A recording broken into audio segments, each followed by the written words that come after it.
listening session. Can everyone hear me this morning?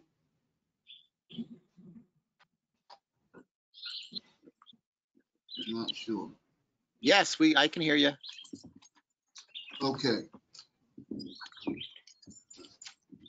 Well, first thing, I hear that Father Phil can hear me. I'm not sure if anyone else can hear me. I know that we have quite a number of people on the call. However, I can hear you, Mayor. Okay. Yes, I can hear you. Very good. I can hear you. It is helpful during the session if you are in a place where you can utilize your camera. If you would please do so. It's helpful through the platform in terms of helping to create the level of energy that we want to achieve. There you go. Thank you. I know some of you appreciate that. When you hear you, I felt like I was all alone for a moment, although I knew that I wasn't all alone. Again, I want to thank all of you for joining us this morning. This is the 5th listening session that we have hosted this week. They have been quite an experience for me personally. They have been, I wouldn't describe them as intense, but I would certainly describe them as enriching and challenging and highly engaging, sometimes provocative, but informative. And at the end of each one, I have had taken a moment to reflect. And we're in this morning for what I believe will be an outstanding discussion. We have a fabulous facilitator who will lead us in our discussion. I want to do a few things because staff is making sure that he is set up, but I do want to make sure that everyone understands that after you've joined the meeting, one of our technicians will enable your ability to use your microphone. And there is a handout that will help you to navigate this platform, because we recognize that a lot of people are not as familiar with this platform as they are with, say, Zoom. And in future meetings, we intend to go back to the Zoom platform. So participants using mobile devices for the meeting participation will not be able to use their device's camera. Participants using mobile devices should use the raise hand feature when they desire to speak. Requests to speak are automatically prioritized by the meeting software. A meeting technician will unmute your microphones for participants using mobile devices at the appropriate time. All other participants can exercise control of their microphone and camera. Please mute your microphone when you aren't speaking. Meeting technicians will use the chat feature to communicate important information. Contact us at equityinitiative@codb.us or 386-671-8203 for additional comments and questions. This morning, we're going to talk about neighborhoods and religion, and not religion, but our neighborhoods and our religious institutions' role in equity as it relates to how we who are part of these, we're all a part of the community, all a part of the neighborhood. But from my perspective, I see our faith community as being interlaced and naturally woven with our faith community. You can't have a faith community without a natural community, or where we places where we inhabit and where we live. They should run fluidly together. And so this morning, we have a dynamic facilitator who will lead us through this discussion. But before we do that, I want to talk a little bit about something that I've shared with each group, and it contrasts equity and equality. And if you look at the picture to the top left hand of our screen, there's a photo that illustrates the difference between equity and equality. You know, and many folks in our society will allude to our laws and the fact that it's pretty much illegal to discriminate against people, and the fact that equality basically means you give people the same thing, oftentimes the same opportunity, but it doesn't create equity. And if you look on the right-hand side, that's a more equitable situation. And what we're looking at there is obviously a small kid who couldn't see the game, who couldn't participate, who couldn't be engaged. And the reason that we're having this conversation throughout our community is that we realize that we have a large swath of our community who are marginalized. And they're marginalized for a variety of reasons. And all of these sessions that we've had have reminded us of how interconnected every session is to the other. There is no proper way to achieve community equity if you don't tie education to the church, to the community, and if you don't tie business, if you don't tie media. We all have to be engaged. And so at the end of the day, what we're hoping to push the needle and move the needle towards as it relates to equity is what we see in the right-hand picture. Give everyone an opportunity to be engaged and to be involved. So this morning, our presenter is someone who's no stranger. He's raised here in Daytona Beach after being born in Tampa, Florida. He's a graduate of Bethune-Cookman University, and he received his formalized baptism or sprinkling, having been Methodist at Allen Chapel AME Church here in the city of Daytona Beach. Again, he's a graduate of Bethune-Cookman. He has a master's degree from Howard University. He's currently pursuing a doctoral degree in pastoral care. He's the Living Truth Christian Center founding pastor for over 15 years. Currently, he's serves as the founding pastor of Trinity City of Praise, Church on the Edge, Family Strong is his motto.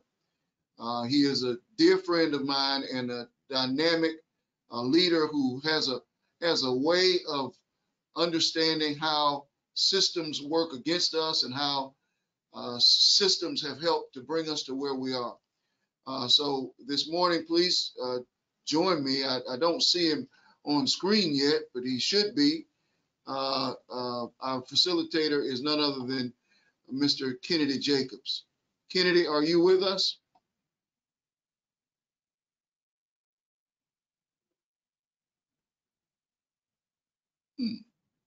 Staff is setting him up. Give us a moment. Yes, I believe we're still making accommodations for him. Okay. He should be on shortly. He should be on shortly? Yes, sir. Okay. Well, until he comes on here, what we will do is go ahead and ask everyone who is a part of the call to introduce yourselves and tell us your affiliation and sort of what you may expect to get out of this. We'll start with Father Phil, who is on his vacation somewhere in La La Land. You're muted, sir. Yes, I am Father Phil from Our Lady of Lourdes Catholic Church, and I'm in Asheville, North Carolina at the moment, and glad to be part of this. Thank you, sir.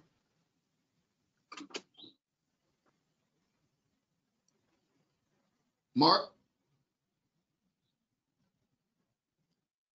Mark McCurdy? Mark McCurdy. I am soon to be a member at Lady of Lourdes, but we've been attending for a couple of years, and I'm really excited to be a part of this. We had a great call the other day on the business and media call, and I'm looking forward to this one too. Okay, awesome. Patricia?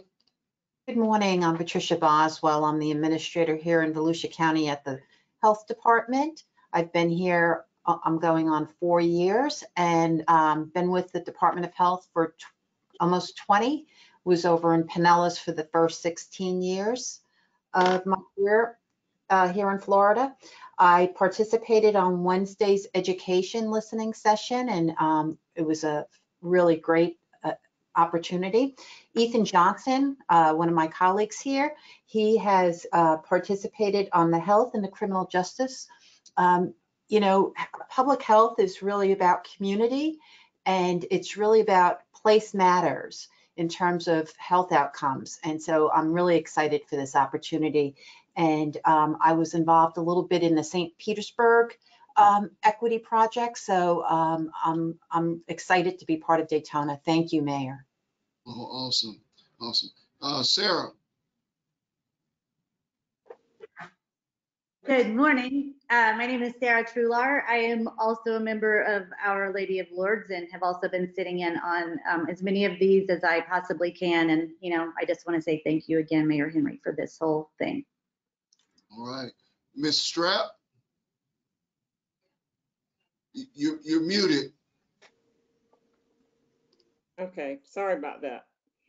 My name is Sandra Strapp, and I'm very proud to be a part of this initiative. What I hope to get out of this is improve relationships between the community and families. I work with 2 community organizations. One is Senior Oasis with the Yvonne Scarlett Golden Center, and one is I'm president of the National Hookup of Black Women, which was founded by the at the National Black Caucus in 1974 in Washington, D.C. And our goal is to engage, empower, and service minority families within the community. So I'm glad to be aboard. Okay. Dr. Fuquay. Good morning. I'm Muriel Fuqua. I'm the senior pastor of Word and Praise Family Church here in Daytona Beach. We've been pastoring in the community for about 21 years, so I'm excited about being a part of this initiative also, and will do what I can to help with my experience. Awesome. Awesome. And Suzanne, Miss Odina. Miss Odina. Maybe she can't hear us. Do we have anyone by phone that I cannot see who would like to introduce themselves? I see quite a few people. Dr. Allen, Maria Long.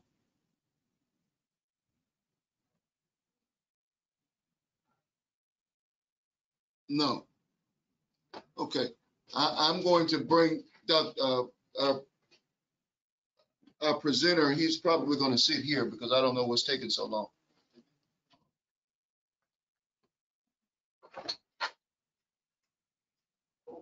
I don't know what's taking so long, but he can come and sit in here.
We can't hear him. Yeah, he's muted right now. But he's talking. There. There we go. Here he said.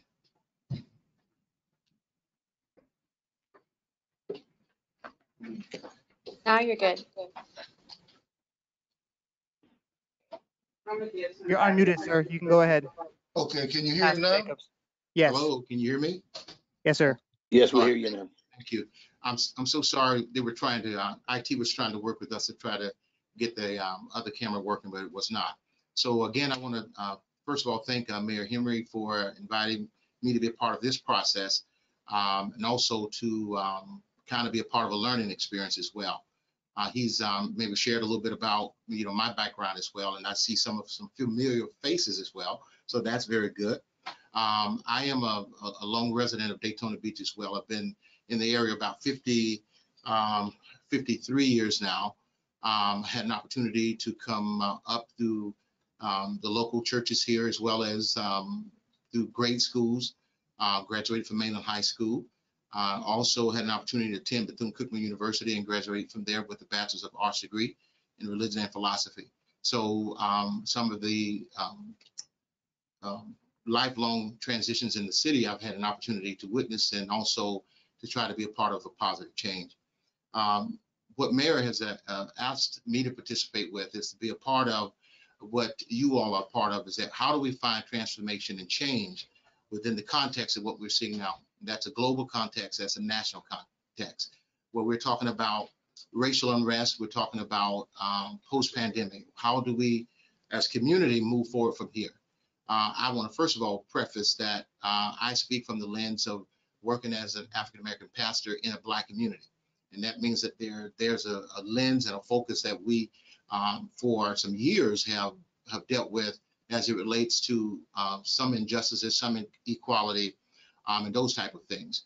What happened to me as a local pastor is that being in the pulpits, and my background is in as a practitioner, a pastor, and also in chaplaincy. I have a background in clinical pastoral education as well.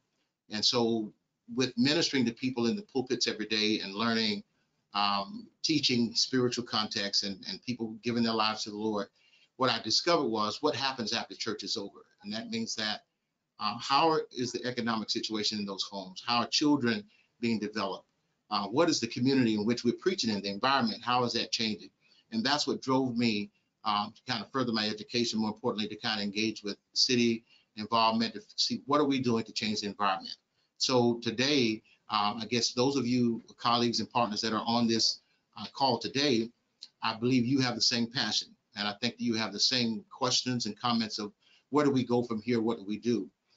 What I wanted to do today, I know we have different faith traditions that are probably present, and I would like to maybe see what is the scope of the religious or spiritual context of those of you that are on the line today. So if anyone would like to share your spiritual background, I know that Mayor had you all introduce each other to one another, but as we come together as a team to say, what are the spiritual platforms that we are all coming from?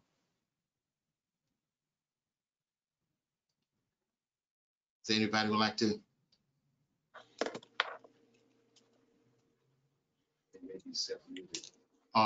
Is everybody muted? Are you unmuted that we can hear what faith traditions or backgrounds that we're all? Sure, I'm Father Phil, and I am from Our Lady of Lourdes faith tradition, and so we're Christian, and our community is rather diverse with ages, races, all kinds of people from different walks of life, and so it's a pretty generalized community. Thank you, Father Phil. Good to see you as well. Okay, I'm Pastor Laverso Walker from Faith Temple Church of God in Christ, Pentecostal. Been there 23 years. Okay, and that's in Daytona Beach as well? Right here in Daytona Beach, yes. Yes, sir. Nice meeting you, Pastor Walker. I said earlier, I am from Word and Praise Family Church right here in Daytona Beach. We've been here for 21 years. We're a charismatic movement, and we do work in the community also. Thank you, Dr. Fuquay. Thank you very much. Anyone else that would like to share? I'm Cassandra Gagne. My husband works for InterVarsity Christian Fellowship. It's a college campus ministry. So we moved to Daytona to be closer to Cookman and Daytona State and Embry-Riddle to care for students. It's a non-denominational nationwide movement, also part of the global International Fellowship of Evangelical Students. So yeah, just trying to move in and care for students here. Very good. Thank you. Nice meeting you as well. Nice meeting you. Anyone else?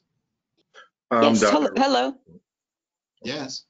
Oh, excuse me. My name's Jenny Nazak, and I am a member of the Unitarian Universalist Church up in Ormond Beach. And we're open denomination church, and we focus on finding the commonality among all denominations.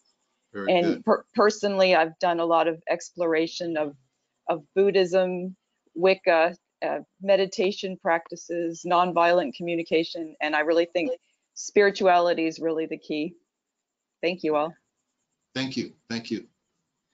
Here's what someone the other day said to me. He said, Kennedy, spirituality and religion are two different things. In other words, so when we're coming together in an ecumenical platform like this, obviously we all understand that there are persons who have compassion for change and for betterment of a community, but they may not all be of the same faith tradition. And so some of my background, I also teach a course at Bethune-Cookman called Understanding Faith. And so a lot of that is that there are similarities within many religions, as we know, but at the same time, we're also discovering that cultural competence and background helps us to understand how others believe and how others see God. And so I think it's very important that we acknowledge that. And so today, as we have had an opportunity to come on this particular call, with what the mayor shared with me is that how do we, from a religious, spiritual perspective, how do we see faith impacting what we're seeing in this present issue?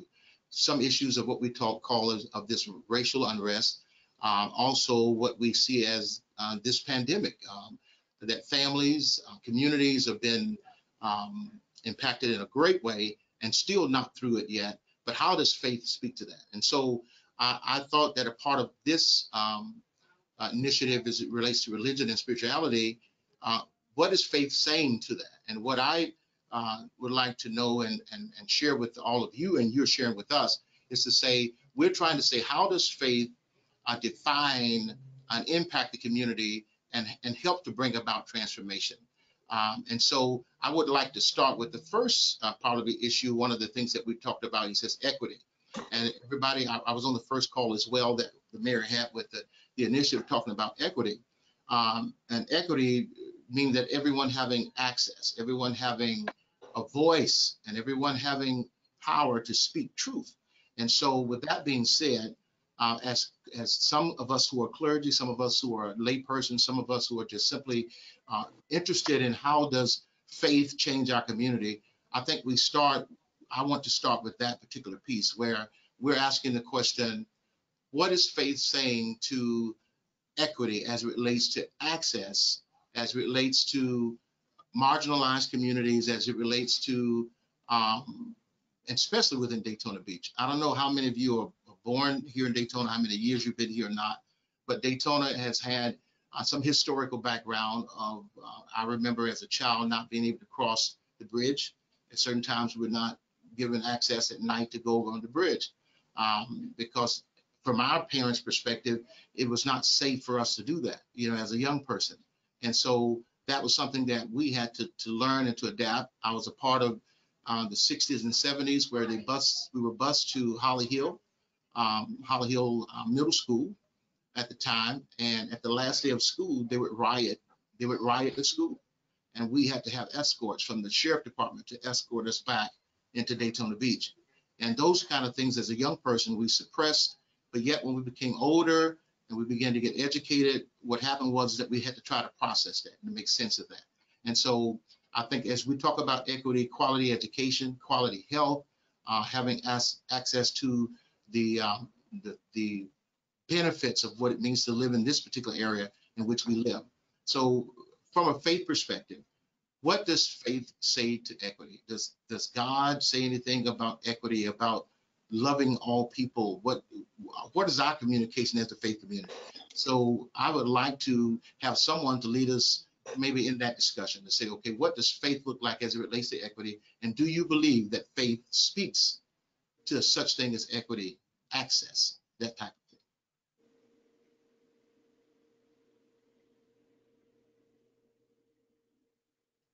I've actually seen a third picture. So the picture the mayor posted up there of the equality and equity, I've actually seen a third picture that shows justice, which shows the entire fence being taken down so that everyone has access to that game there. And I think just speaking from just my background in the evangelical church and just like as a Christian growing up, just seeing throughout the Bible that God is a God of justice. That he doesn't just, he does, care about equity, but even more so justice, that those dividing walls would be torn down, going back to the picture that, yeah, that fence would be gone. We would all have access to see that game and to experience the joy together from justice being carried out. Very good. Thank you. Very good. Anyone else? At the perspective of faith, this is Reverend Durham. The faith obviously should be a connector to the community.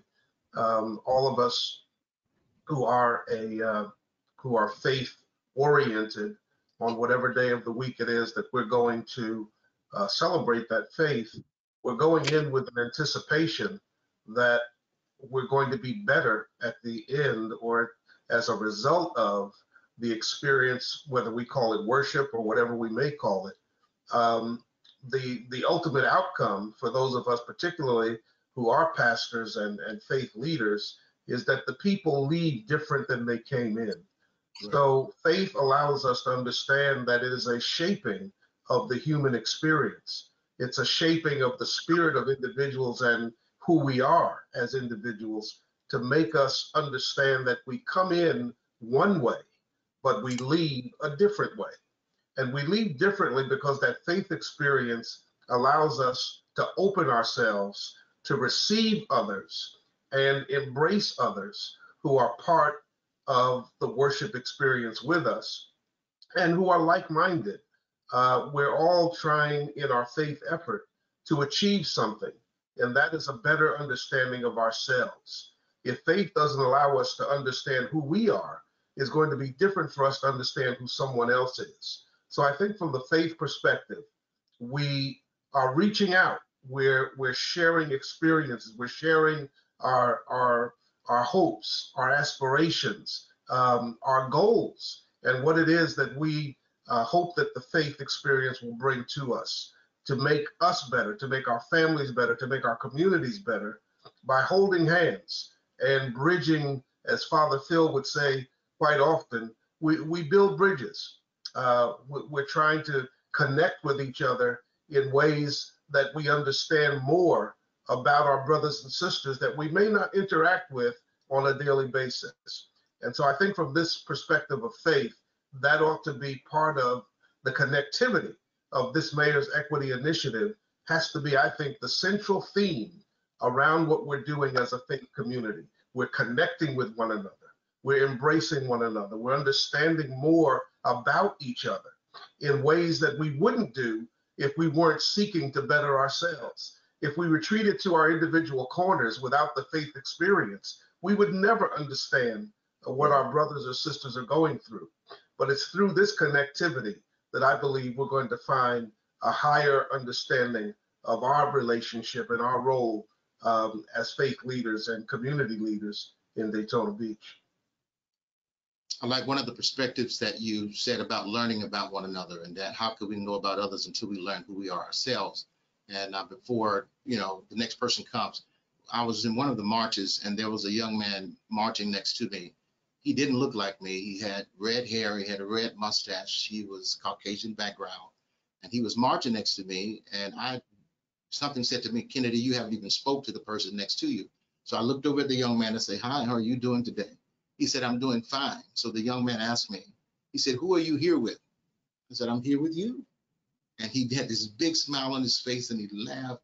He was like, oh man, I didn't even think of it that way. He was like, who are the other people that look like you? Who are you here with? I said, no, I'm here with you. We're here for the same cause. And so Dr. Durham, I think that what you shared about learning of one another and learning our cultures, I think is major, major, major. So I want to thank you for sharing. Anyone else, would you please feel free to share? Well, I guess I'd like to share that. I think it's really important as faith leaders and as faith communities, since we recognize in our spirituality that we are our brothers and sisters. Now, although our tendency is always to prefer to be with people who are like ourselves, certainly as people of faith, we recognize the wonderfulness of God's creation by going outside of, I call them PLUs, people like us, and so that we connect with others. For us, faith is not just a belief system, but it's our response to God. And so it really does take some action. It's not just saying, I worship God and I love God. Well, at our church, we say our theme is loving the God we cannot see by loving the neighbor we can. And that takes building bridges. It takes connectedness. But if the faith community is not making the communities become aware, awareness, it's about being aware and learning and loving and becoming more full people by embracing others into our lives. Right. And so therefore, I think that if the faith community doesn't do this, and like someone said about justice, if the faith community is not working for justice, then I don't know who is going to do it. Because as someone said, the Bible says our God is a God of justice. And if we're going to respond to that God, then, I always, you can't eat a cow at one time. You eat a cow, well, I do, but anyway, bite by bite. And so if we're going to work for justice, I ask everyone to think, well, what are we doing to work for justice? And so as many of you know, right now we're working on affordable housing and kinds of issues that are local issues. We can't deal with countrywide issues, but we can deal locally with justice issues. And I think it's really important that as a faith community, we do that. Thank you, Father Field. Thank you so much. Anyone else?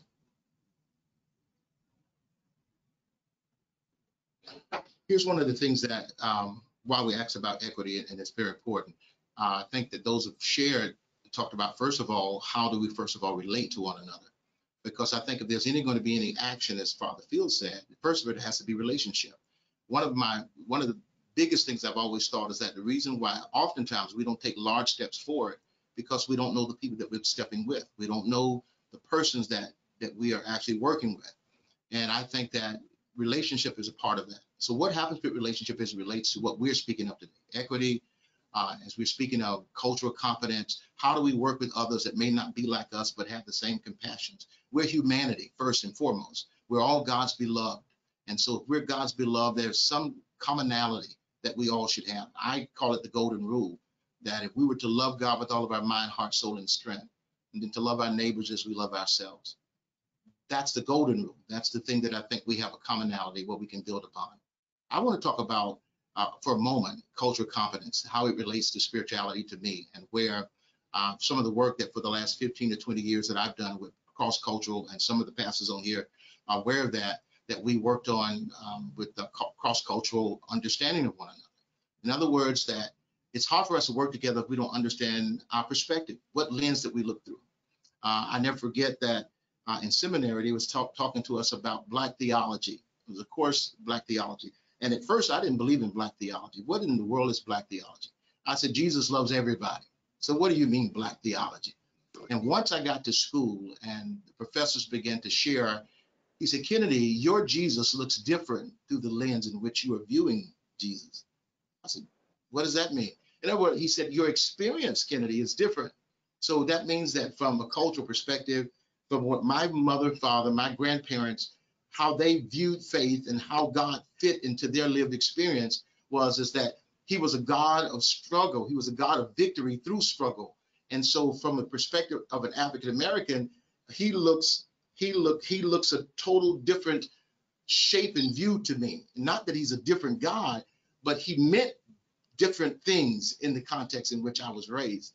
And so I began to understand that cultural competence is a major part of our religious and spiritual development as well. And so when we talk about the equity of this, I think we have to kind of come to grips with what that looks like. Some of you may be aware of this, but I had a Caucasian pastor many years ago that I grew up among some wonderful African-American pastors. I mean, Dr. Rivers, just on and on, Dr. Bentley, these pastors. I was a younger minister coming up in the church, and these were what we call the patriarchs of ministry, where we touched these men and women, and they touched us. They told us how to carry a life of ministry.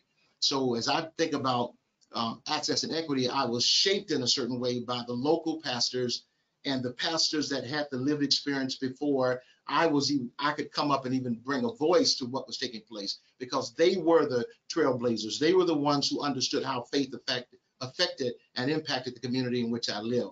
And so me growing up in that way, I was shaped in Methodist tradition. Allen Chapel was the foundational church in our community for many years. I was a part of Allen Chapel, and then got married and became a part of Mount Bethel Baptist Church, which was one of our founding Baptist churches here. And so I had a good enriching of both sides of tradition. But here's what happened. When I became a pastor of my own, and I said, what does God look like? Is it, I know I'm a Black man, I'm in the Black community, and I love God, I love my family, but I'm also now encountering people of all cultures. And this is so I had to ask myself, Kennedy, are you really open to people? Are you really open to everybody? And I think that every one of us on this phone call, every one of us on this Zoom call, we have to look in the mirror and say, honestly in our hearts, are we open to work with all people? That's the first question I think is necessary. And so when I did that, I met a pastor from Ormond Beach, and the pastor came where I was. He said, Kennedy, I want to pray with you. And when we were praying, I opened my eyes and I saw his white fingers and my Black fingers. And I said to myself, the kingdom of God is not just Black or white. I said, I have to open my heart and understanding of how he lived. And so what we did for 5 years, I went to Ormond to meet his family, to work in his office, to work along with him. He came to the hood, as some of you would say, and he came to learn where I live, what I went through, met my family, my mother, my grandparents, my children. And through these 5 or 7 years that we spent this time together, we realized that we had prejudices. We realized that we didn't see things eye to eye. And we had to come to grips with the fact that there was not only injustices or inequalities or lack of access. We realized that, unfortunately, there was racism in the church. And it was hurtful. It was embarrassing to find that out. Matter of fact, as a young pastor, for me, it was heavy on my heart, because I said, I thought I loved all people. And then I got in a setting I thought was a safe setting, which we call religion and spirituality. And we find out what? We have to do the same process that secular platforms are going through as well. So I think the conversation today and hearing some of you is really insightful, because I know that it takes the work from each and every individual.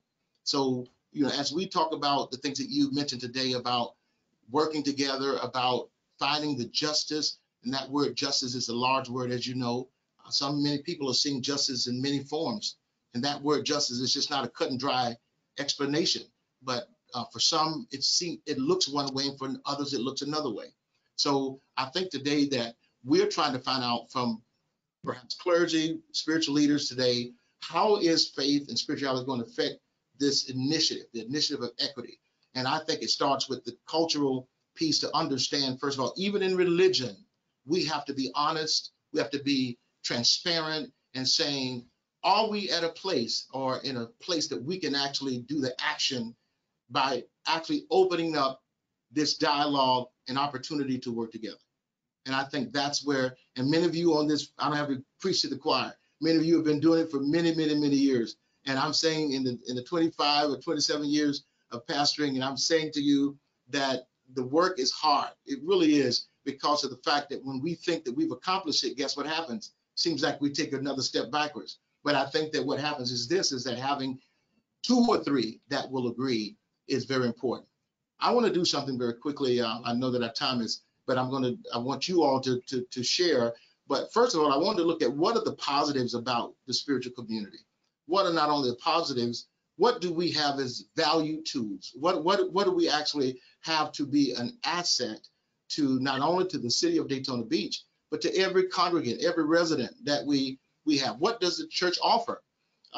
First of all, we offer a platform of education. And then for us in the Black community, the church was the first platform of education where our schools were in the churches. And so we look to spiritual leaders, pastors, those within the church as informed leaders. These were persons that we received instruction from. We received best practices within the church community. And so the church offers, first of all, as an asset, a platform of education. We can disseminate among our community knowledge and informed information that can help for the betterment of the environment of the community as well as the lives of those who are there. We also possess facilities. So that means that all of the buildings, the churches, we possess facilities. In other words, these facilities can serve as assemblies where people can come together to do work like we're doing today. And so we have to acknowledge that's an asset, that we as a faith community, we bring something to the table. Also, as faith leaders, we bring a long-term commitment to our community. In other words, that we have an ability to long-term, we're not here for a month or two. Many of us have been here for 10, 15, 20, 30 years. And in other agencies and other platforms that are in our area, the faith community offers long-term commitment to its community, to its residents. And I think it's valued. That's a valued asset because there are not many services that are around as long as churches are. There are churches in our community that's been here, and probably Dr. Durham can tell me better, over 100 years or more, right? So we have long-term commitment to community. And I think that must be recognized as an asset. We also have resident input. We have congregants among our churches and communities that these are the community leaders. They're the mayors. They're the judges. They're the police officers. They're right in our congregations. And here's the thing is that so we bring value as it talks about working through this work of equity and the initiative of equity. We have assets and tools, I think, that we can now begin to talk about and say, how can we impact this movement with the tools that are positive? And that means that we have these particular tools among us. And also to say the spiritual support.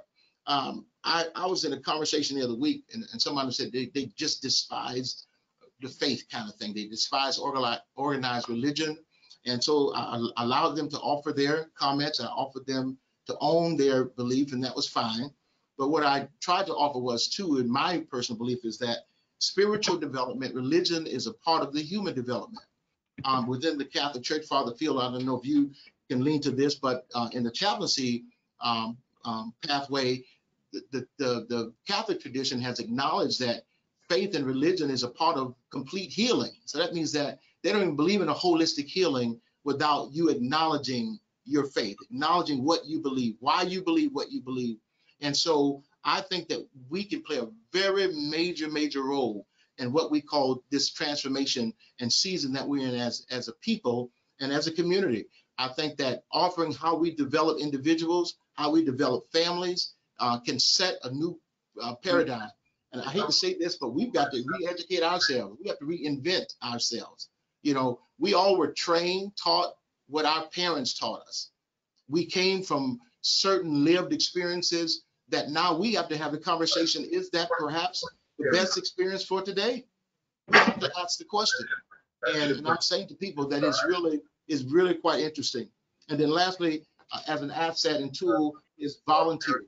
We have a wealth of volunteers within the church community that is unprecedented. I think that if you think about the thousands of persons that have worked alongside of us as pastors, as ministers, as lay persons, there's thousands of volunteers. And now I believe these volunteers now have a passion to want to help be a part of change. I had, at least in my congregation, people say, Kennedy, what can we do? I have colleagues and friends of mine, Kennedy, how can we help? What can we do to help what you're doing? What can we do to help your community?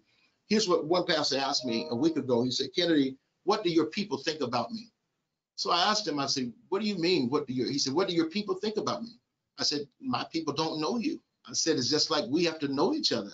And I think the learning one another is where the first step comes. And I think that as we're going to try to talk about equity and initiative, I think it will deal, first of all, with cultural understanding and cultural competence. I thought about something getting on this call today is first of all, let me ask you what. Yes, Mayor. How do you think we are as a community going to use these tools that you illustrate to advance equity? And that's the question I posed to the panel and to the group, because I'm sure that's the direction you're going. But how can we use these tools that you illustrate? I think, Mayor, I think the first thing that we have to do is come to some level of an agenda or pathway to inform those persons that are part of our, what we call platform of opportunity. So that means that for our congregations, what are we communicating? And I think that through this community effort that we're doing now is that I think we're going to perhaps bring about ideas, ideologies that now say, now we can inform and shape a pathway forward. Because I think what's happening now among congregations, among pastors, I think we all must ask ourselves, what is it that we are desiring to do as an action plan? And I think what we're trying to do now is that once we get that idea of an action plan, we now take these tools and assets and we now align them with the pathway that's going forward. But right now, some of these things that we just have them there, but they're not aligned. And so that's what I think that for me, that we can probably do that. I saw a hand up as well, is that Miss Sarah? Go right ahead. You go right ahead. So I just, as I'm listening, I'm thinking that, one of the first things that we need to realize is that people don't know what they don't know, right? So I don't know how many people out there in our neighborhoods know a whole lot about equity, or that word equity, or the difference between equity and equality. Someone mentioned earlier that fence needs to be removed, and it absolutely does. And it'd be awesome if a bulldozer came and just took away that fence so that we would all immediately land on equal ground. But the only way we can get that fence to be removed, in my opinion, is that we've got to provide all those boxes. So at least it's going to take providing the boxes to change minds and hearts so that we could just get rid of the fence. But if people don't know what they don't know, then it's going to be up to us to teach them and to promote this message and to share this education. And, all y'all pastors on here, it's really going to fall on your shoulders, I think. But I think that we, to ask, Mayor Henry, you just said, what are we going to do? I will tell you that what we're doing in Our Lady of Lourdes is we're hosting Zoom meetings. And so every Monday night, we did this, before we heard about Mayor Henry's equity mission, but we started immediately. We started a Zoom discussion called How Should Christians Respond to Racism? And so every Monday night we get together for like an hour and a half, and we've got probably roughly 50 people signed up. We get about 30 that join. I will tell you, and we have so many that we divide into groups. And I will tell you that we have, I've invited so many people and asked everyone to invite everybody, but we probably have 3 to 5 Black people that show up on this Zoom call, all of us white people, and everybody. And so we divide into groups, and every week after the meeting, and we divide into groups, which is automatic. It's like random, because Zoom just does it. And every week I get emails saying, can I be with a Black person next week? Can I be with a Black person next week? Because we need the education, certainly, but we're going to have to intentionally create opportunities for all of us to come together and to mesh all of our cultures and all of our faiths and all of our contexts so that we can just learn from each other. So we also are doing on Wednesday nights, we're doing a podcast Zoom discussion. So I'm sending out an email with like a list of podcasts to listen to. Everyone is listening to the podcast, and I'm including things on education and on healthcare and on voting, on all the issues that are realities. And we listen to those, and then we come together and discuss. And then we are reading the book, How to Be an Anti-Racist. And so we have 3 book clubs on Thursdays and Fridays.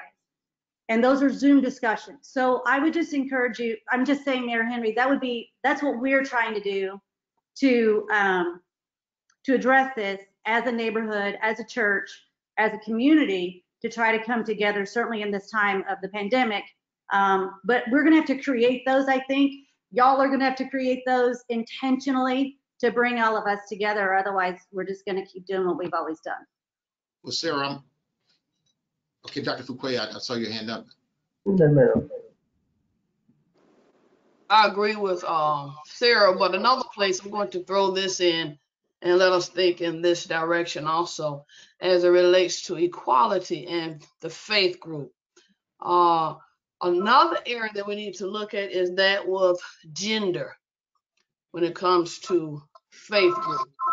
That has been a plight for me for well over 40 years.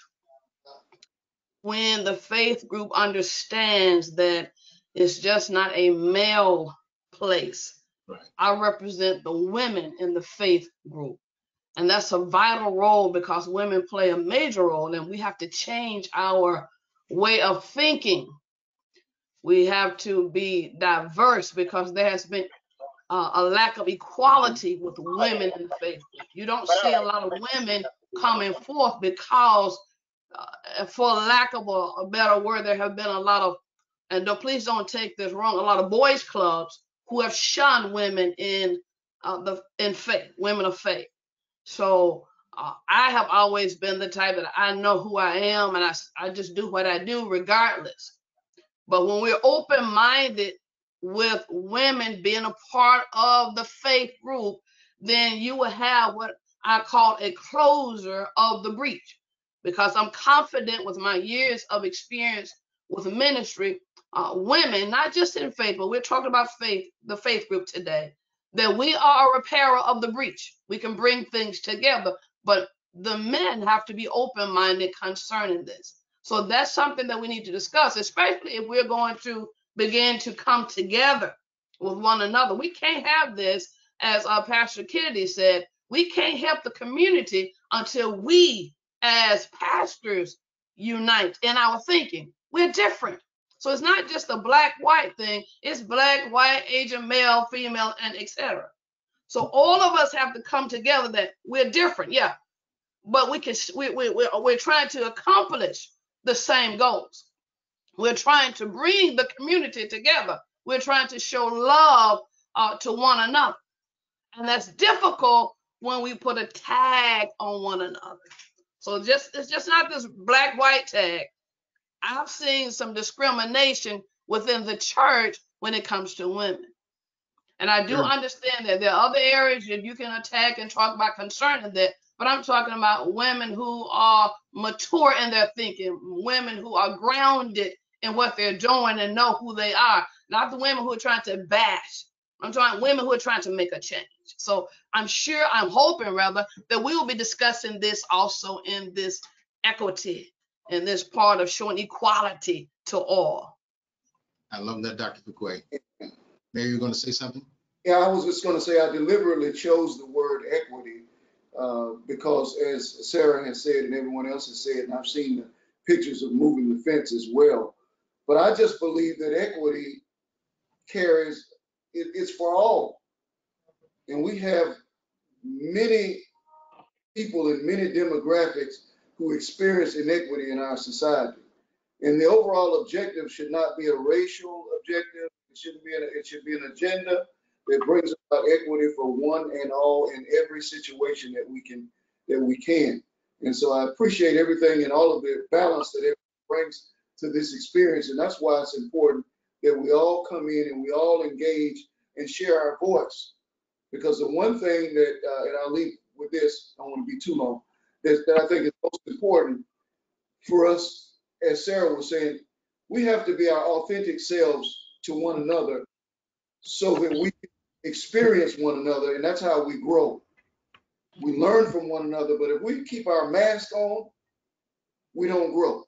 Take off the mask and be the woman that you are, be the black man that you are, be the homosexual man that you are, whatever you are, be who you are, so that we can experience that and we can grow from it. Yes.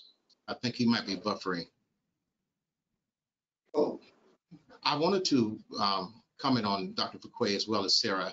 I think that, Sarah, you started with the word education. And I think that in our community, we are, especially I can speak for myself, that we are part of educating. I think that's important. I've been working on a project called the African American Family Summit, where we are setting a platform where we can educate ourselves, but more importantly, invoking community like this to say, how are you teaching and what are you teaching congregants, your families? What are you teaching about family, about Black life, about Black lived experience?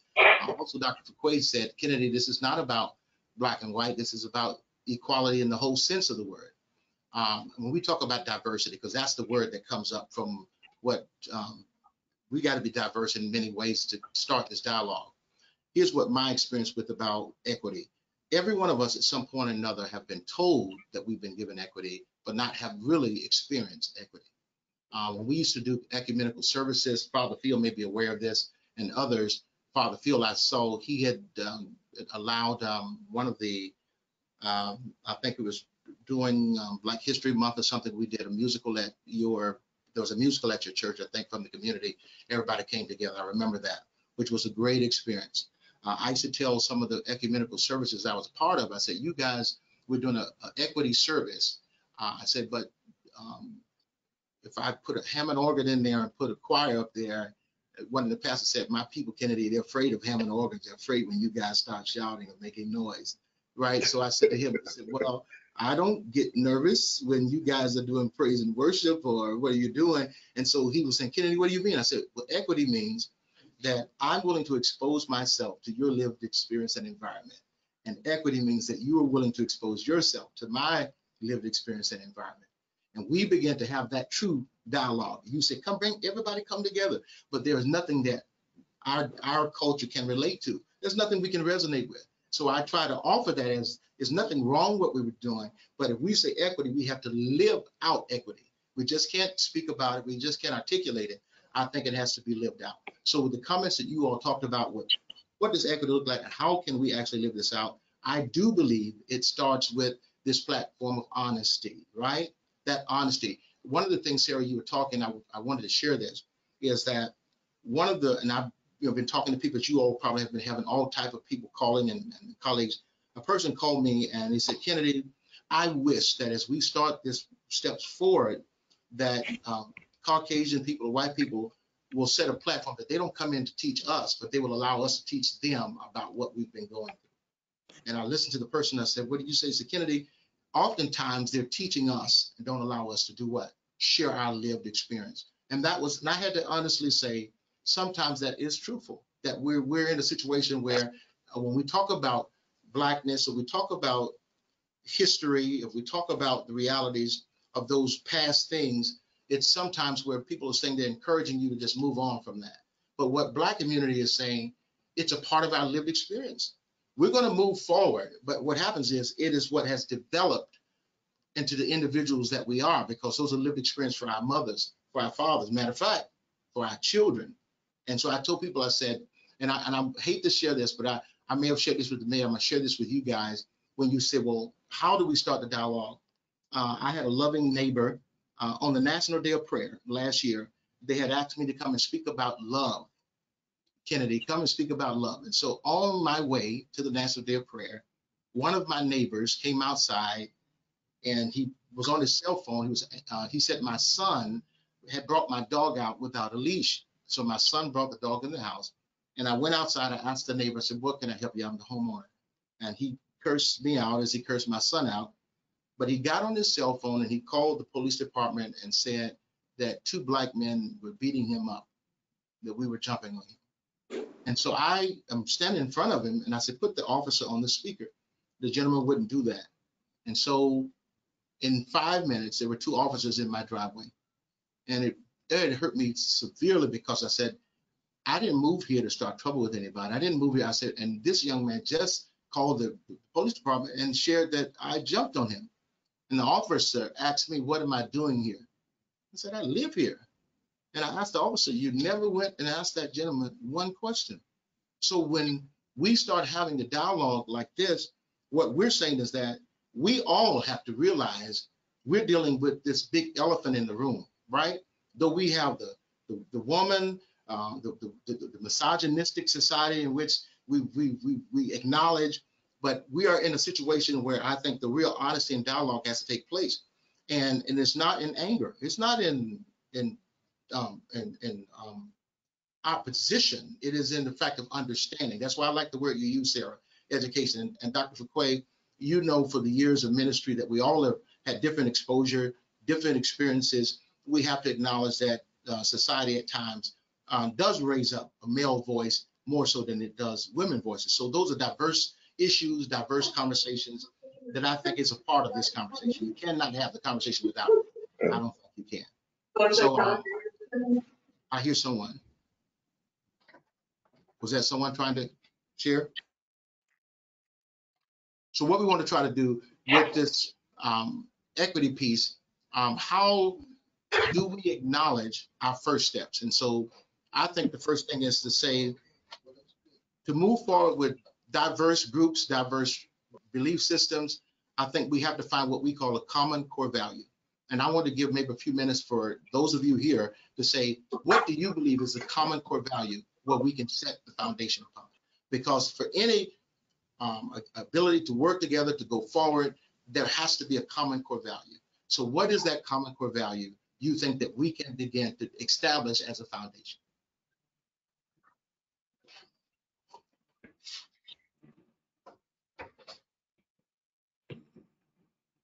Yes.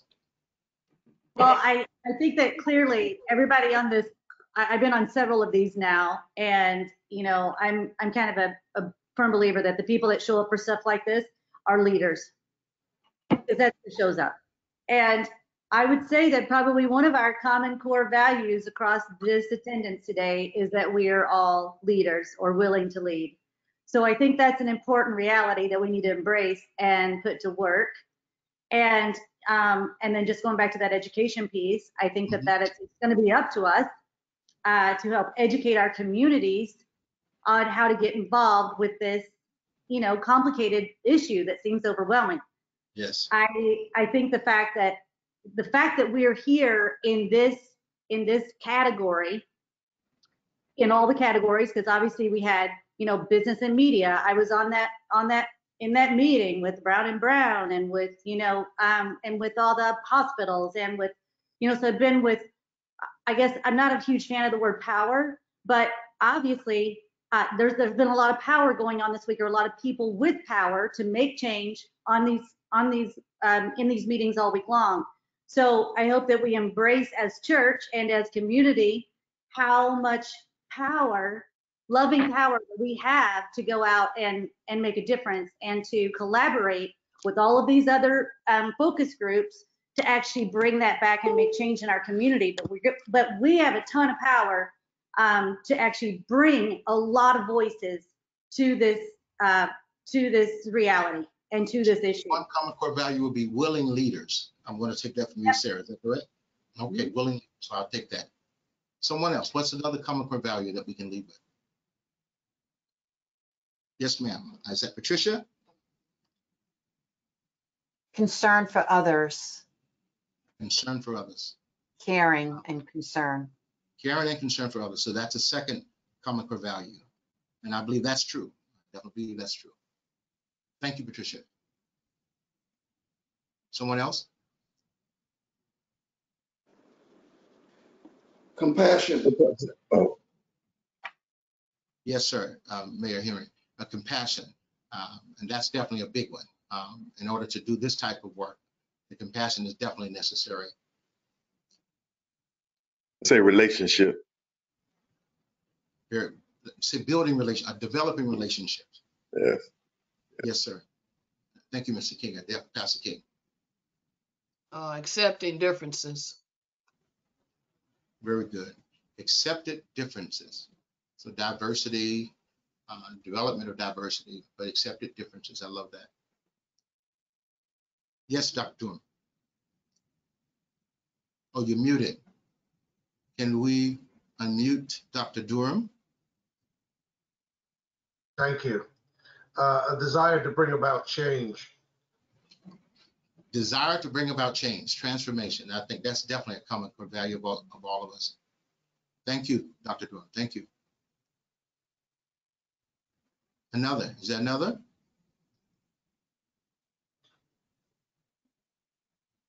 I think that's about 5 or 6, I believe. That's about 5 or 6. And what I would like to do is to take those 5 or 6 and we begin to develop what we call a direction from those 5 foundational common core values.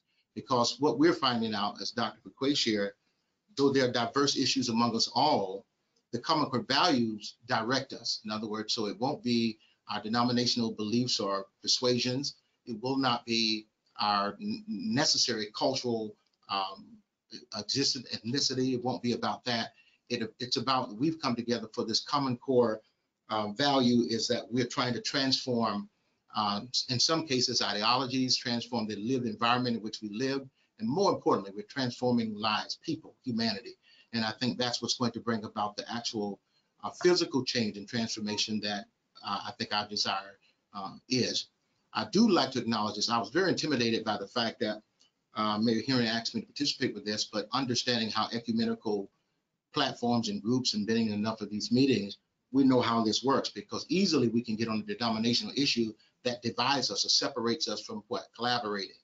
But I've learned through the years that to allow a person to own their belief system, to own their ideologies, but yet be open to do what? To reason, to come to reason, to come to a place of understanding and learning. And I think that always supersedes our personal belief systems. Some of the private work I do as a chaplain, and this is definitely has changed my life completely, that you're sitting by the bedsides of people of all nationalities, of all belief systems. And guess what I found out? At those spaces, those people simply need someone to love them and have compassion for them. And they open up now to whatever your belief system is, it doesn't matter. They're at a point now that love and acceptance is a part of transformative change. And I think that in our city, I know it's been my compassion for many, many years. Many of these leaders that are on this screen today have impacted my life one way or another. And so I think that we have an opportunity in the season we are to really bring about a transformative voice, a transformative change with all of the diverse segments of this initiative. I think that faith is a very valued component, because I believe it shapes behaviors, it shapes outcomes, it shapes direction. And so I'm just really impressed by those of you that are on this phone call today and took the time to share what you shared, because I think it gives us the ability to now begin to reason, to pray, to look beyond the present day and to see what can happen in the future. One of the things I want to get, I know we're getting close to our time, but as we talk about, we've got two things that we've talked about. First of all, your perspective of what equity looks like. The second thing we talked about was the assets that we have as a church community, what we already have within our reach and access to utilize to bring about change. And then thirdly, we have to have that common core establishing value system that now draws like minds together. Now, we all realize that every leader this is not their work. And so we don't judge anybody, don't look down on anybody. It's just not their cup of tea. But I believe with these common core values, once they've established, we thought them through, we'll begin to draw other leaders, faith community leaders that have that common core understanding. And I think that's what causes movement, because we're not necessarily coming together to bump against one another. We're coming together to add fuel to this machine. I saw, and I want to share this with you, and I'm going to share this last thing, this leadership summit that I did. It was called The Horse and the Buggy. And the vision, the picture that I saw was all of the mules were sitting up in the buggy with the driver of the wagon, and there was no mule pulling the wagon, because the mule thought it was a better position to sit where the driver was sitting, not realizing that the cart couldn't move at all because the mules were no longer pulling the wagon. And I think that we are all valued, is what I'm trying to make the point of, that no matter how we are, no matter what our positions, our religions, our titles, we are all valued because we make the wagon move. And that's one of the things that I wanted to kind of share with you today. Now, I want to leave now your comments in reference to, for instance, these listening sessions, that when we come back, what I'm going to do is take the valued information that you shared today. I'm going to take those common core values that you shared today, and we're going to make like a diagram of what does that actually look like as we move forward. And that way, when we begin to meet, we may meet about a first thing we may talk about, like you said, what is the race issue? Define that. What is the race issue? What is that? Because one of the things that people are talking about it, but it's not defined. And so a lot of that is that I think we have misnomers that need to be dispelled. I think we also have a lack of acceptance. And I think Dr. Fuqua, acceptance of differences. That's a conversation. That's a real conversation with real action steps. I'm sorry, someone said something? So that's one of the things that we want to try to do. So here's, I want to envision in your own area, a sphere of influence.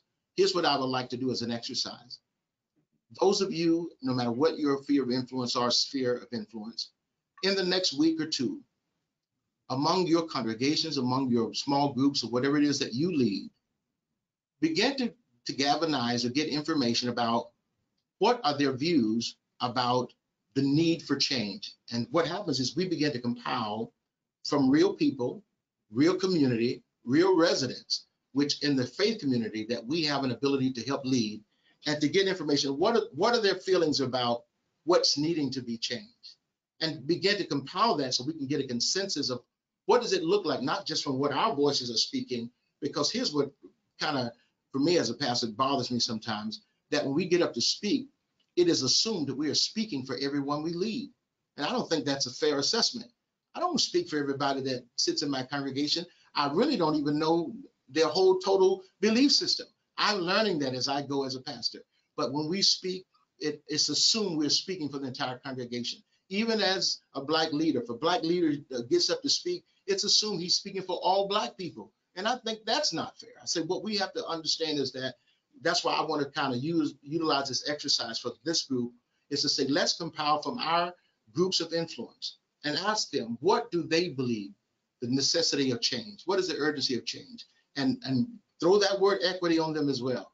What do they view? How do they define equity? And that would be wonderful for us to come back and say, Kennedy, this is what we have found from my area of influence, and this is what is the norm, or the consistent conversation that's being had. And I think that could be a great segue for us to start our next meeting, because we're not speaking hypothetically. We are actually speaking from what? Lived experience. Those people have shared their ideologies, their lived experience, and now we can take that and even process our own. That as leaders, as we're talking about this initiative, we can now process it in a realistic way. What do you all feel about utilizing that next step as an exercise of each one of us in our areas of influence, maybe leadership, maybe boards that you're part of, and just ask that question as it relates to the present current events, the racial unrest, as it relates to this post-pandemic and access to quality health and all the above, and just getting feedback so we can galvanize in our areas of what's actually being said or what's taking place. What do you feel about that? Great I idea. think it's excellent, so that you can get a cross-cultural perspective. The word equity means different things to different people. Yes, sir. Depending on what side of the fence you're sitting on. And so I think getting those cultural perspectives will help shape and guide discussions in the future. Very good, very good. Before, it's about 11:22, and before we conclude today, there may be someone who had a pressing thing in your heart to share, a question that you wanted to ask, and by all means, it was the intent, and I think of the mayor, and definitely intent of mine, to hear as much as we possibly could with the time restraint that we have, but more importantly, to try to shape these thoughts with a balance of what? Conversation. And I know that oftentimes where the little man feels like I haven't been heard, the big man feels like I have to say it all, and that's not the case here. We want to make sure that people who have that pressing thing on your heart, to give you a few moments to share that. Then we can close out with the mayor's final remarks as well. Okay?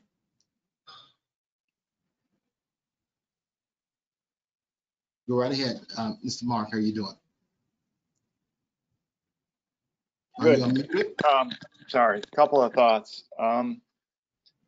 Sarah mentioned about our Zoom book clubs, which I'm a part of, and I gotta say, we need to embrace technology. I was trying to figure out if that was of value, because we really need to embrace this technology. it's outstanding. It's great for folks who can't get out to go to a committee meeting or whatever. So I would encourage all of us to use the technology. Very good, Mark. Matter of fact, we think that technology is going to be a part of this transformative change in system in the first place. There's no way that the mayor and I, we've had a conversation that how can we measure all of these wonderful comments, all this wonderful passion and direction if there's no technology to help support it. And so we look forward to using technology, Mark, and I thank you for making that comment. I would like to kind of take this moment for a selfish commercial. There is a great book. It's called An American Tragedy: How Race Defined and Defiled Our Nation's History. I happen to have wrote that book. Congratulations. And I want to share with everyone. You can get this book obviously on Amazon.com, but there are some things in here that I shared from my 53 years as a pastor, a Black pastor in this country, that I think will help this group as we move forward. Certainly consider it. I think there are some talking points in it that could be of considerable value to us in our future discussions. Thank you for offering that also, Dr. Dorman. Again, here's a part of this conversation dialogue. We can use that as a tool. And so that's one of the first tools that we can use. We can take that book for those of us who are interested, take that book as a part of the tool of our learning experience. And that's the whole point, that I think that it's directing us in education and educating each other about culture and also about the lived experience from the Black perspective. Thank you so much. Thank you. Anyone else? Anything pressing on you that you want to share before we turn this back over to our Honorable Mayor Henry? I'll say something right quick. I keep looking at this picture. And it's an awesome picture. I think it speaks volumes, but just something that was in my mind, and maybe it's something to think about or something that someone can help me out with, because I see that they're at a ball game, and I'm just thinking, what can I do to go from being outside the fence to sitting in the stands? Wow. And I think we have a lot of people outside the fence, you know, and that's what the struggle is. It's like, how can I be in those stands? You know, wow. Instead of being on the outside, how can I be on the inside of what's going on? So that's just something that was going in my mind. I just wanted to throw that out there. I just keep looking at this picture, and it's speaking volumes to me. So just wanted to share that, Pastor. Great point. Very good. Anyone else? Anyone else?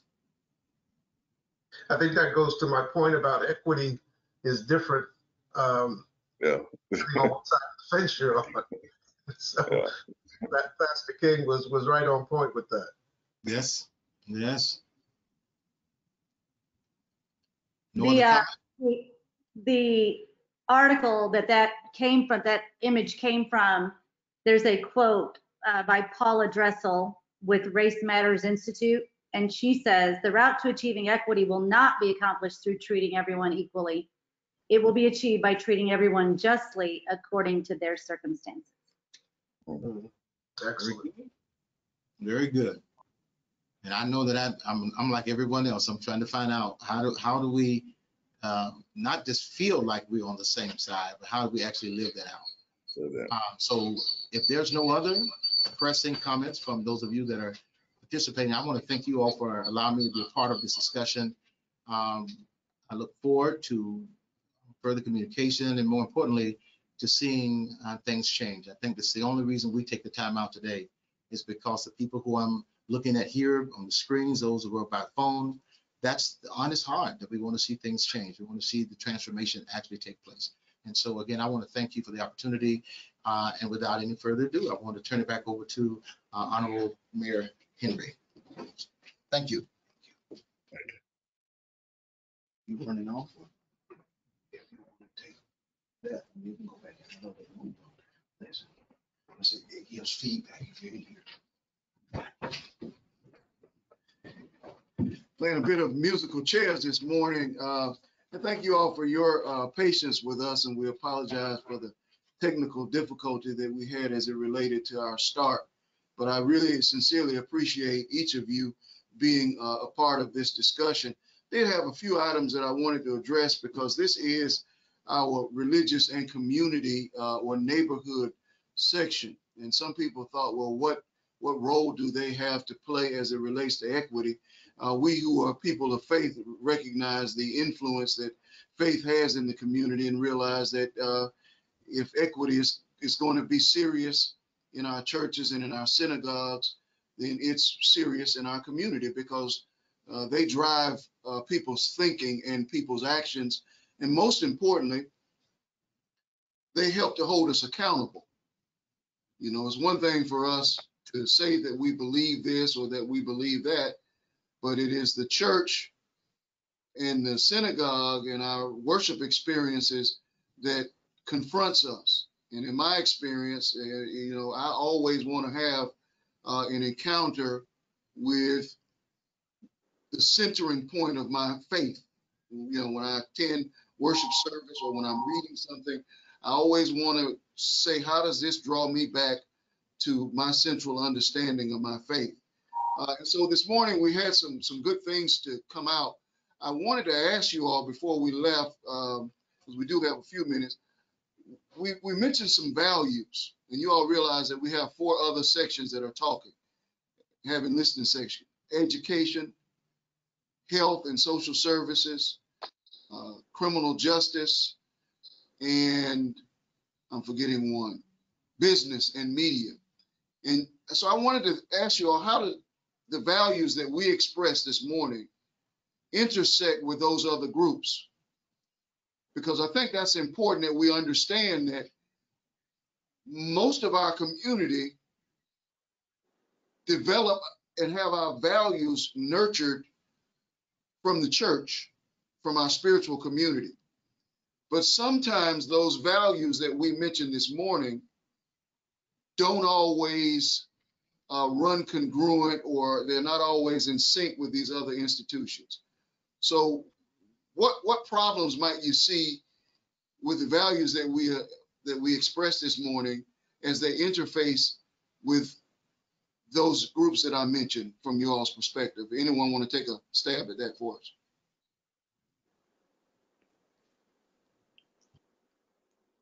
Mr. Mayor? Yes, sir, Mr. Walker. Knowledge is power. And those of us that are in leadership, I think we have to train our people to investigate the record of people that's serving our communities and use the power of the pen when we vote. You know, we pray about it. We are people of faith. We pray about it and look at the person's record and see if that person has the community at heart, not just a certain group of people. I'm matriculated from the Crescent City, Palaca area. And in 1999, I came here. So, you know, I understand what we've had to go through as a people, and also understand that there are people of other persuasions that have been the backbone of helping us get to where we are. But we got to educate our people as leaders. We do have that power. We see them every week. Let them know, look, you don't just stroke the pen. Look at that person's record and see if they have your same core values and if they're concerned about all people. Do you all see any way where the values that we've expressed, though, that they might be incongruent with, you know, the objectives of, say, our criminal justice system or the objectives of our education system? I mean, do they sometimes not marry well? I was a participant. Go Patricia? ahead, Ms. Boswell. I've participated on the education listening session this week, and I did hear a lot of the same values. It was astounding, the passion, compassion, and care and concern that many of the participants shared. Mm-hmm. Okay. Now, whether the education system is based and the foundation is based on those values, I think that's what leads us to the differences that we see in opportunities for advancement in education. Miss Fouquet, were you saying something or no? Okay. Dr. But I Durham? can say something. Okay. Yeah, I believe they are. I think with all of the other entities, the faith group is in harmony with education, with all of the other groups that you have. So I think I believe the faith group is like a foundation for many people, and they really should just intertwine together. At the end of the day, I believe all of them will come together as a unity. And Okay. this is the foundation of it for many people, not all. Yeah. Okay. Anyone else? Okay. Yes, Mayor, I was thinking, as you were speaking and asking that question, a lot of times, especially being in the educational system, a lot of this that I'm hearing lines up. My wife was in the criminal justice system for a while, so a lot of the same things to me that we've heard as far as core values, they all line up. I think the thing that has to be looked upon, however, is that a lot of times we say what we're going to do, but it's that follow through that's important. So just making sure, because I was told about this, and I am so glad that I had an opportunity to come on and just hear so much of the necessary information that I've had an opportunity to hear on today. But that follow through and just making sure that if we follow through, it continues to build those relationships, it builds that trust, it gives us that knowledge, that understanding, and everything, those core values that we need in order to affect each and every level each and every level of this community that you're seeking to impact. So I think that's a major part for me. Thank you, Pastor King. Anyone else? Okay. Very good. Very good. Okay. We don't want to belabor the moment, so I appreciate everyone, even Father Phil, who is, enjoying his time off, but yet his commitment to our community, even during his vacation, is appreciated. I will conclude this session by saying that encouraging each of you, number one, stay with us, because I see this as an organic process, and it has to take a life of its own. And while it's an initiative that I came up with via my wife, and that pillow top conversation, and she had an idea, and I sort of built upon it, and it has become this. But I need you all as leaders in the community to draw others in, because this is a conversation that we need to have. But at the end of the day, we have to go beyond a conversation. And I'm all about hearing and listening, and I really wanted this to be a deeply enriching listening session where we heard from you all. And so I don't want anyone to go away unheard. But when we prepare to come back, and Pastor Jacobs sort of already laid this out for you all and asked you all to sort of go out, and that was my thing. We want you to come back with an actionable agenda, because you have spheres of influence, not just as pastors, but as community leaders, as whatever, even in your homes, even in what you expose yourselves to. But we want you to come back with an actionable agenda that you can be held accountable for. Because at the end of the day, that's what the commitment is about. You don't have commitment if you're not willing to be held accountable for that commitment. And I know that you care, because if you didn't care about this, you wouldn't spend an hour and a half or 2 hours of your time. But we have to also remember that we have a large population of people in our community who believe that the left side of that fence is just okay, because they believe that we've given you a chance, we've given you a box. Everybody's got their own box. Now do with it what you can. So, and I'm not begrudging them that opinion. There are ways for us to address them and to address that. My simple thing is that I've always said this, and in history I learned that if you have 5 fingers and one of those fingers is bleeding, you tend to that particular finger. You don't worry about the other 4 when one is hurting. So if we're going to be a truly equitable society, we're going to have to be willing to focus on those who are in need. And I know that I'm preaching to the choir this morning as it relates to that, but we have to draw others in. The reason that this has taken on 5 different groups is because I realize that there's no one arm that's going to get it done together. So I appreciate you all. I will get with Pastor Jacobs and we will have our next session on the week of the 20th to the 24th. There should be one other facilitator joining him because I'm actually trying to create balance.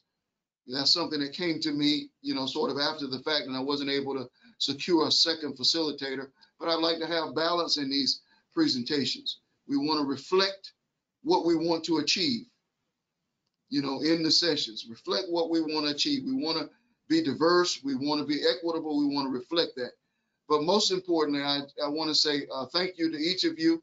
Look to hear from us sometime next week, and we will give you the schedule for this session. There will be one session, and we'll come back and we'll meet again, but come with an actionable agenda that you plan to execute. And then at 3-4 months down the line, you want to be able to go back and say, this is how that looked. It could be something that you're already working on, but that you want to get better at in your institution or in your agency or in your school. So thanks. If there's no parting comments, I'll open it up before we conclude. Does anyone have anything for the good of the order? And thanks for joining us, Dr. Gooden. I appreciate that. Good to see you.